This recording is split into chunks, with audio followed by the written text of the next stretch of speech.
ये साइंस हमें कहाँ ले आई है। पहले 100 वॉट का बल्ब जलाते थे, 200 रुपये बिल आता था। अब 9 वॉट के सेवर्स जला रहे हैं, 20-20 हज़ार रुपये बिल आ रहे हैं हमारे। पहले गुड़ वाली मिठाइयाँ खाते थे टका के हमारे बड़े, अब खाने से पहले ही शुगर हो जाती है। पहले वो घानी का तेल मैला कुचैला सा, वो खाकर भी 100-100 साल जिंदा रहते थे। अब ट्रिपल फिल्टर ऑयल यूज करके बीमारियों का शिकार हो रहे हैं।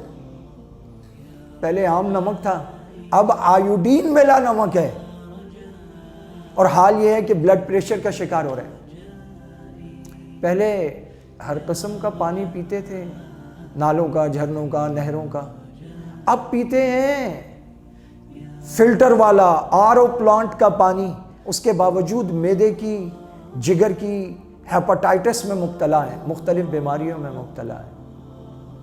ये साइंस हमें कहाँ ले आई है। हम कहाँ खड़े हैं, क्यों खड़े हैं, कैसे खड़े हैं, हमें कुछ पता नहीं है।